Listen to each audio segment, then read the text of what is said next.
Tuesday the 27th of August. We got about 5 more days left before the new moon. The sky's looking fairly decent, although there's cloud, high thin atmospherics visible towards the horizon.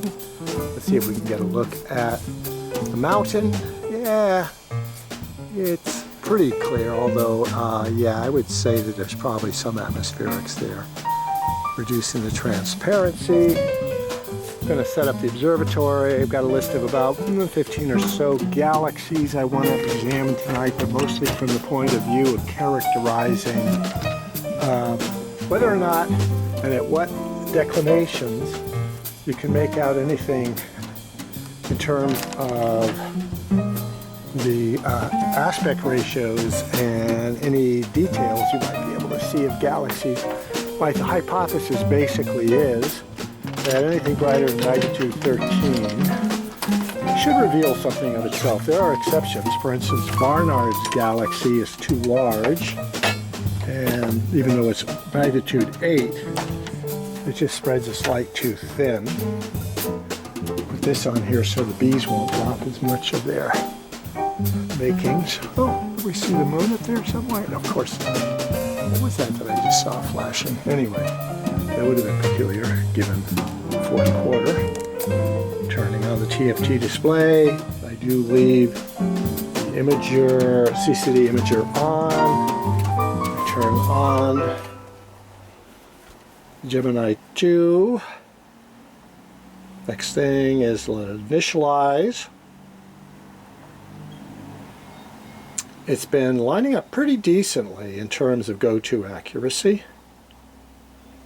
Press warm restart, go to menu, come on, park it just to make sure that it is parked, and then go to time. Since I was out last night, it was tracking pretty good. Wait 3 seconds and then hit set.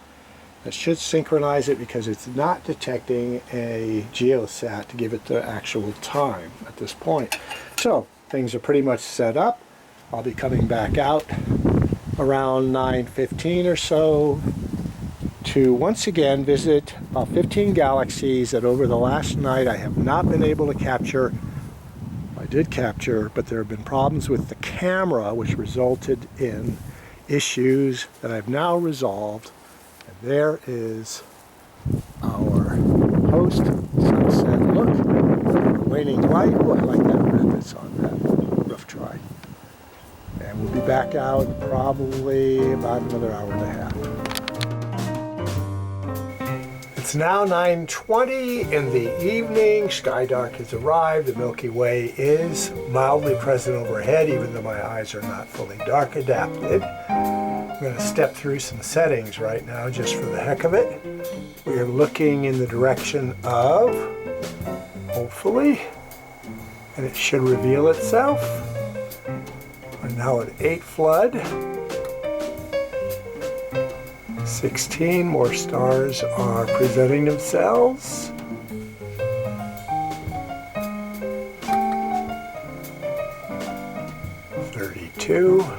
Unless, oh yeah. There we go. Now we have the beginnings of the dumbbell. Planetary nebula. These are basically what I would consider to be 9 or 10-inch settings.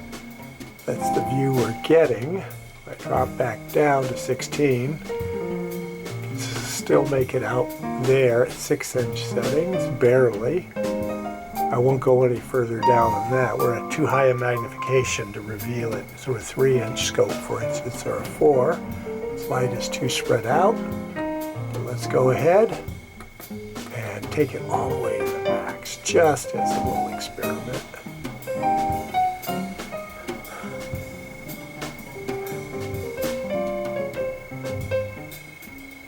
And then I'll drop it back down to the normative settings. Why not? We might want to push the galaxies a little bit tonight. I've been out the last couple of nights, but I've been having technical issues with the Handycam. Resolve those. We're not going to be covering that many galaxies, so why not just take things to the max? And that even means pushing the decibel rating to 44.8. All right, let's save out on this.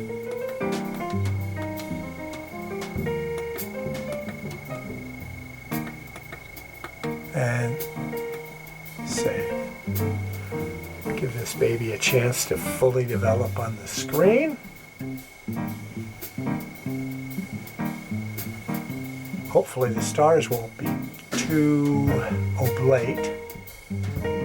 Like to get a little more pinpricky. I'm also taking a look at the screen and noticing it has what it might consider to be little beads on it. Part of that could be that I should drop the brightness down. Let's take it down to 40.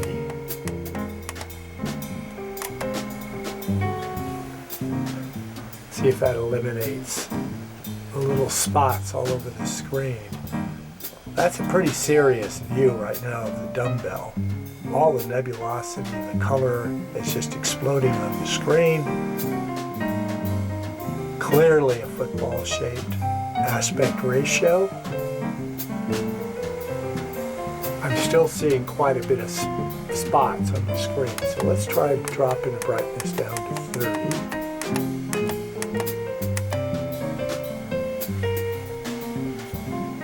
Let's see if that has any effect on the amount of detail and the aesthetic presentation of the screen.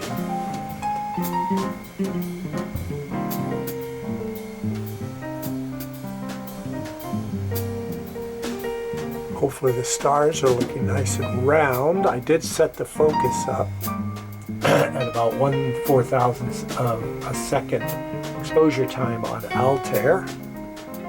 There have been issues, even though the focus doesn't change mechanically, there can be differences in the temperature of the optical tube assembly affecting the focus, is my hypothesis. That's a really nice, beautiful image of Messier 27, the Dumbbell Nebula. And why don't we have a look at the crescent as well before we launch into our galactic studies of the evening using the maximum settings of the Revolution II CCD imaging system.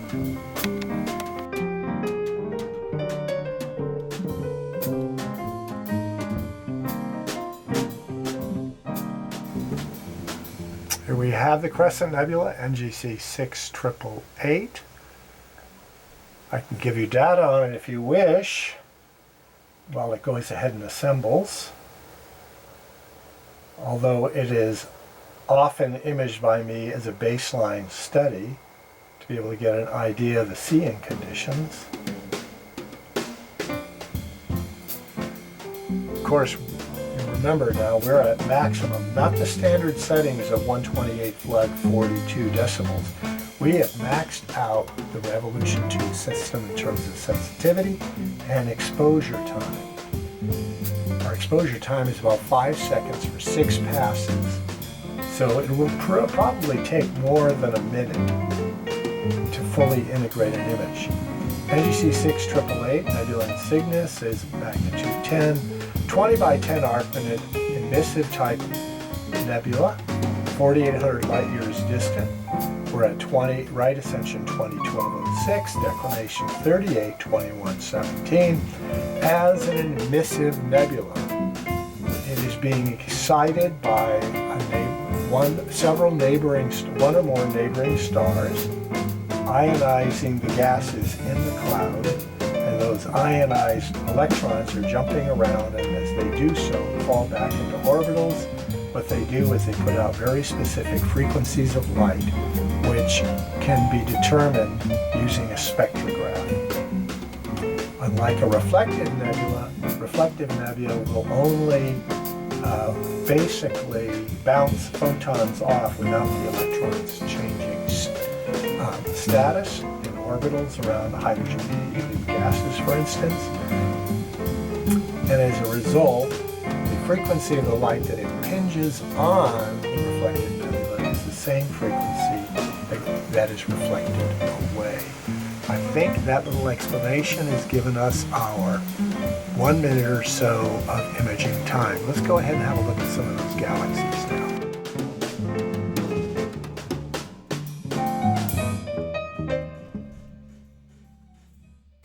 Well, even as the faint echoes of the Crescent Nebula are now dissolving from the screen, we're now beginning to see the emergence of NGC 6814, a galaxy in Aquila.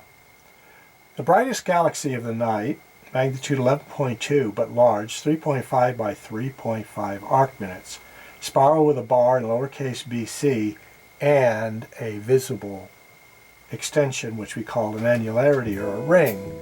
And the ring is basically made up of the tail ends of the spiral arms. The galaxy is swirling so fast that the tailing ends of the spiraling arms are basically wrapping right around on both ends of whatever number of spiral arms they are, so they practically make contact with each other.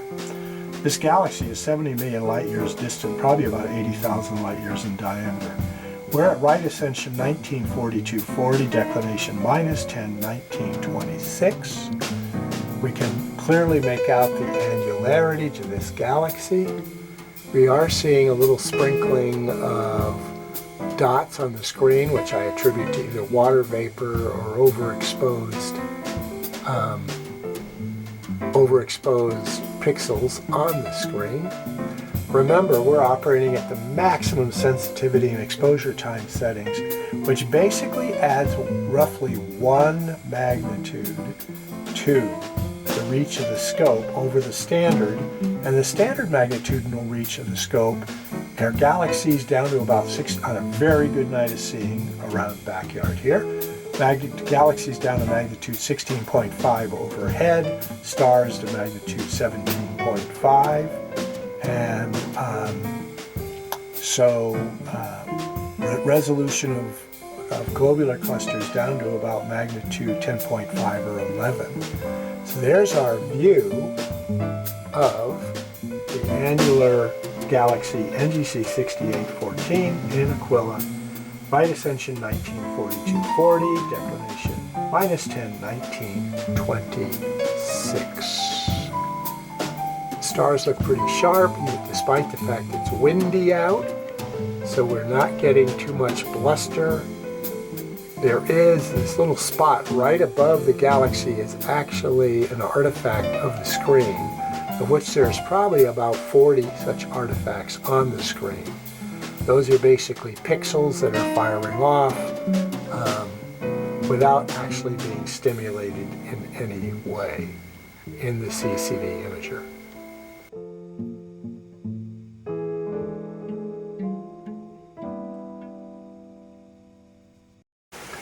What should be forming on the screen now after the ghostly dissolution of NGC 6816 is a galaxy 2 magnitudes fainter and 1/3 the size, NGC 6821 in Aquila. I was going to dip down into Sagittarius to about minus 28 degrees, but because I'm doing these long exposure times, I'm going to toss out some of the far more southerly galaxies. Maybe pick up one in the course of the evening.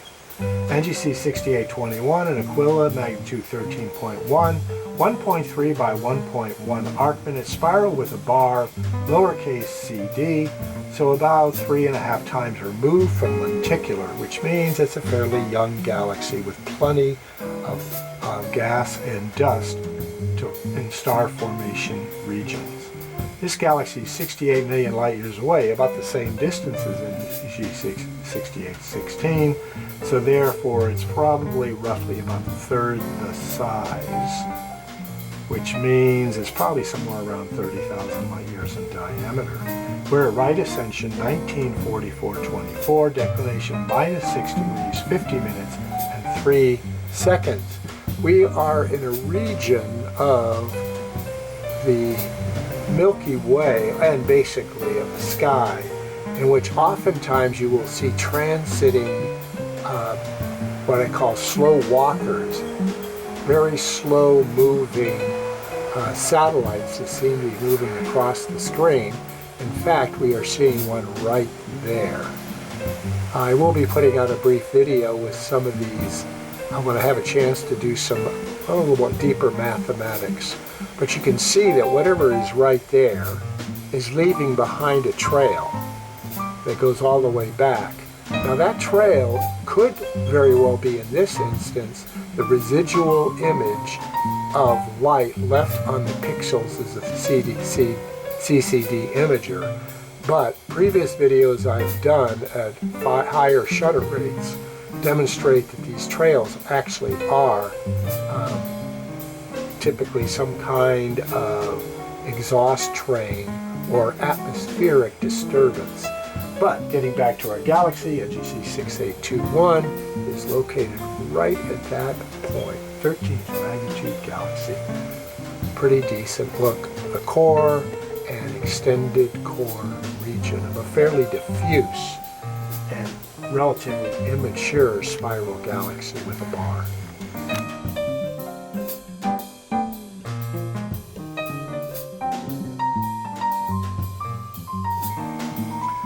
What we may vaguely hint at here is a view of NGC 6822, otherwise known as Barnard's Galaxy. It's about 1.8 million light years distance. Very large, should take up most of the screen and be very difficult to delineate.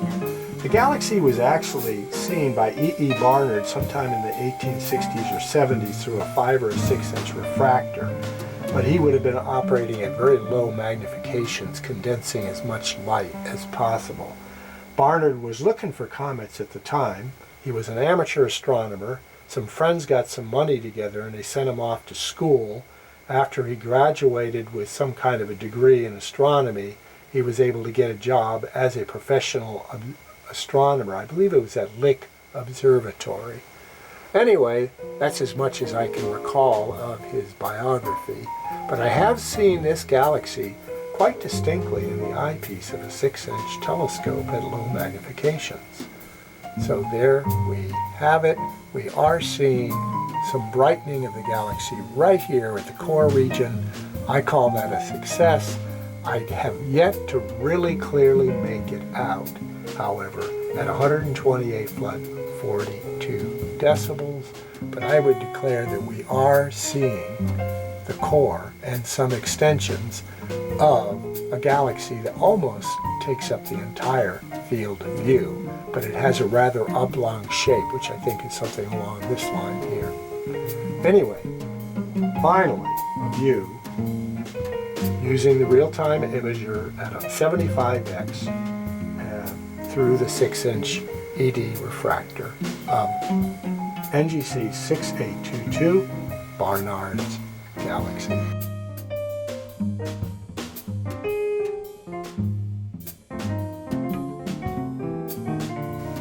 NGC 6835 is a nice edge-on galaxy in Sagittarius. Magnitude 12.5, 2.4 by 0.7 arc minute, spiral with a bar in lowercase a, so once removed from lenticular. 71 million light years distant puts this one probably somewhere around 60,000 light years in diameter. We are in Sagittarius, but we are northern Sagittarius. Right ascension 1954-32, declination -12, 3403. And our next study that we're going to look at is also visible on the screen off to the right over here, and I do believe that's 6836. So rather than actually recentering on 36, oh, by the way, both 35 and 36 should be visible through a 10-inch telescope according to the Sky Live. However, I rather doubt that. I would suspect that's more of a 15-inch view with 6836, but certainly 6835 should be seen through a telescope in the 10 to 12-inch range on a decent night of seeing. Let me give you the data on NGC 6836, since we've already taken some time to formulate the image. NGC 6836 is a galaxy in Sagittarius, of course, magnitude 12.9, 1.7 by 1.5 arc minutes. Spiral with a bar and a lowercase m, which I have no idea what that represents. 72 million light years distant. Right ascension 1954-40, declination -12, 41, 16. There are our views, and quite nice on this sweet little edge-on 12th magnitude galaxy NGC 6835.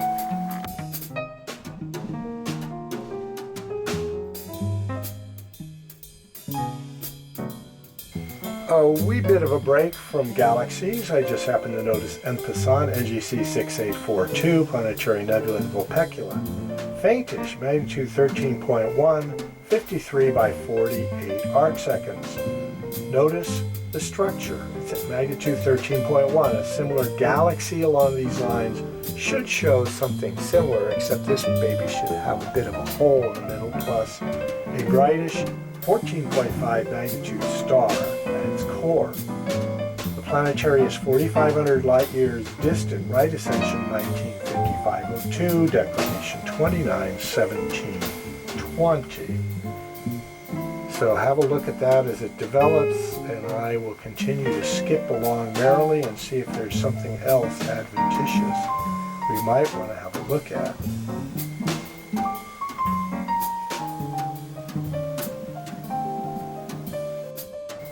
As mentioned, by pushing the parameters on the CCD imager to the maximum, we've added about 1 magnitude to reach. I have a fundamental basic idea that any galaxy 13.0 magnitudes or brighter, as long as it's not too large, of normal extension in size, apparent size, should reveal something of structure beyond its galactic core region. Well, in this case, this is a magnitude 14.6 galaxy, so if we add 1 onto 13, we get 14. This may be a little bit out of range. The galaxy is quite apparent there, but it does look like we got the core region and some extensions on it. So I'm impressed by that. NGC 6865, galaxy in Aquila, is magnitude 14.6, smallish, 0.8 by 0.6 arc minutes. It's a lenticular spiral, 218 million light years distant, so probably around 70,000 light years in diameter. We're at right ascension 20:05:56, declination -9:02:28, and that is our view of NGC 6865. I'll look for something else that might be of interest as we go on to our next galaxy. By the way, NGC 6865 is supposed to be discernible through a 20-inch telescope. It's quite clear on the screen here, however.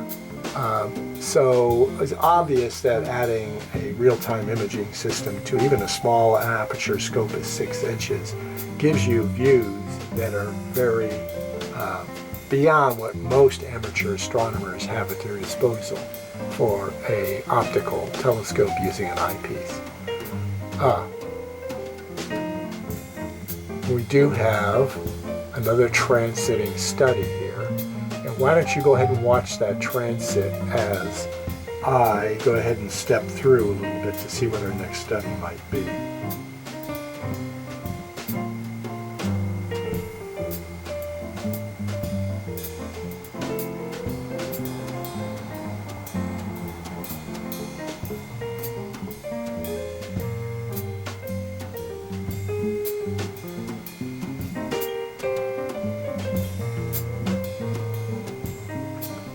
Hasn't quite made its way across the screen yet, has it?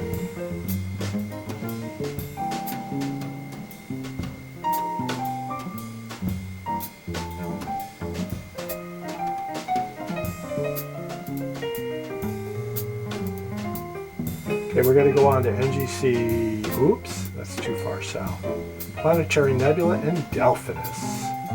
And it's kind of small, but we'll have a look at it anyway as we watch our slow walker pass out of the screen.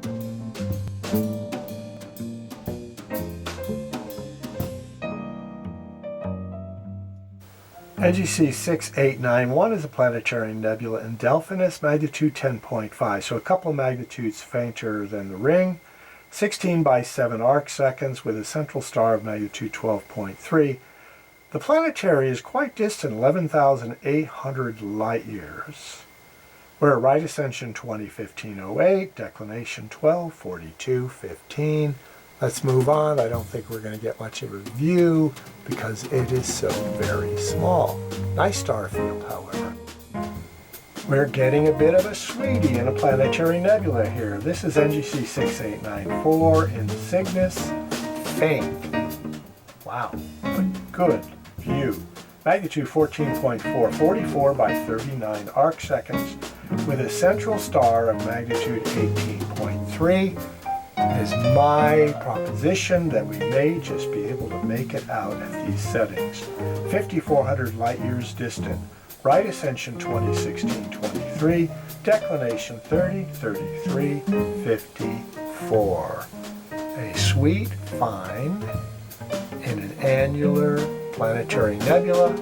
Clearly we must be looking at the poles in the same way that we look at the Ring Nebula, but much smaller and 6 magnitudes fainter. But a very nice view and a very pretty star field. As our planetary nebula slowly fades away, let's see how close the galaxy ends up in the field. If it ends up within 3 or 4 arc minutes, I'm pretty happy. That's about 1/5 of the height of the field to 1/5 of the width of the field. So anywhere in there would be actually a very good go-to, especially since we just dropped down into Capricorn. NGC 6897 is a galaxy, magnitude 15.9 by 0.5, spiral with a lowercase bc. That's 2.5 times removed from lenticular, 244 million light years distant, puts it at about 85,000 light years in diameter. We're at right ascension 2020-101, declination -12, 15, 17. Let's let this galaxy formulate on the screen as I look for our next victim. Nah. Oh, there's another galaxy of magnitude 14 in Capricorn, which could be quite neighborly. Well, it might actually be this one here. Let's see if that's the case. All right, remember this star group here, and I'm going to make the leap. We'll see if that turns out to be our galaxy.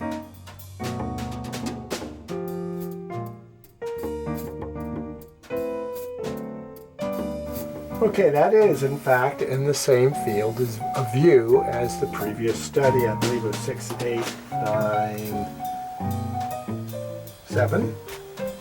This is NGC 6898, Galaxy Capricorn, 1 magnitude brighter, magnitude 14, and larger, 1.2 by 0.7 arc minutes, 255 million light years distant. And I don't quite remember the distance, but I think it was comparable. So these are clearly, if that's the case, neighbors. I'll leave a comment tomorrow when I put this video together to make sure they are. We're at right ascension 2020-108, declination -12, 21, 32, and we are getting a nice view of a 14th magnitude galaxy, which under these settings should give us a threshold view of structure, and we are getting that. We got a nice core surrounded by a core extensions going off virtually in every direction from this 1.2 by 0.7 arc minute aspected NGC 6898.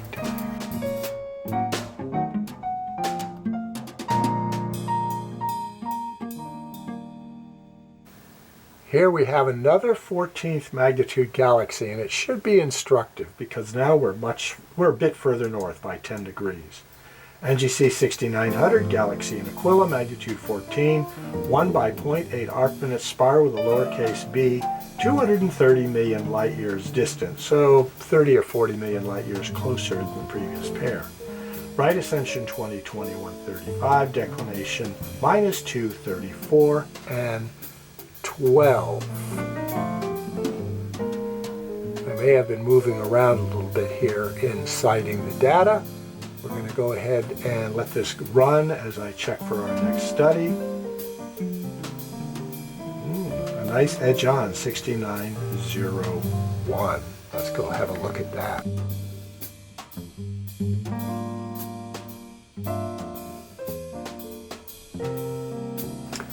NGC 6901 is a galaxy in Aquila, magnitude 13.7, 1.1 by 0.4 arc minutes.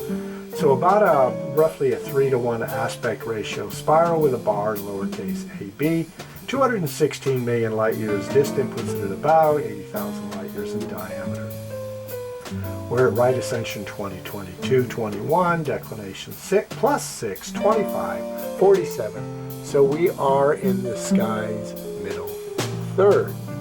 Galaxy is located right here, but it looks kind of squirrely to me. Very interesting. I have to look up. I would recommend an image on the Sky Live that was taken during the digitized sky survey back in the 1950s. A bunch of photographic plates. Later got converted to digital imagery for publication on the web. I do recommend the skylive.com. Let's have a look at NGC 6903, another galaxy in Capricorn. Brightish, magnitude 11.9, roughly about the size you'd expect, 2.6 by 2.4 arc minute, pretty much face on, spiral of the lenticular type, but with a bar. We're at right ascension 2023, 44, declination 19, 19, 31. You can see the galaxy right there. You do see the core. You see that it is a kind of barish plus the core extensions. It is a lenticular type galaxy with a bar. I would say we are kind of looking at it a little bit edge on, despite the fact its apparent size is supposed to be 2.6 by 2.4 arc minutes in extent. Right next to probably what I would describe as an 11th magnitude star on the screen. What you're seeing developing on the screen right now is a planetary nebula, of course, NGC 6905 in Delphinus. Magnitude 12, largish, 44 by 38 arc seconds. It's got a central star of magnitude 14. I think we can see some kind of star there. It doesn't look very central to me, however. Although 14th magnitude stars should be fairly bright, I would say it should look something like this one, maybe that one. We're 5,700 light years distant, right ascension 2022, 23, declination plus 20 degrees, 6 minutes and 16 seconds. Very condensed annularity to this planetary nebula. So quite tight and very bright in average surface brightness at points. Our final galactic study of the evening is now forming on the screen. NGC 6906 is a galaxy in Aquila, the Eagle, magnitude 12.3, 2-to-1 aspect oblately presented galaxy, 1.6 by 0.8 arc minutes, spiral with a bar in lowercase bc, 219 million light years distant, probably put this one a little above 100,000 light years in diameter. So slightly larger galaxy than our own Milky Way. We're at right ascension 2023, 33 and declination 6 degrees, positive 26 minutes and 37 seconds. Now let's go out on a globular cluster. Let's see if we can zero in on Messier 56 at these highest settings. And hopefully it won't equatorially flip the scope. Let's have that as a final view. We've had some great views of galaxies tonight. I've been impressed by how quickly they've come up, despite the high sensitivity and long exposure times. Sky looks pretty good, although the screen looks to be speckled by either water vapor or perhaps by some anomaly within the imager itself and screen.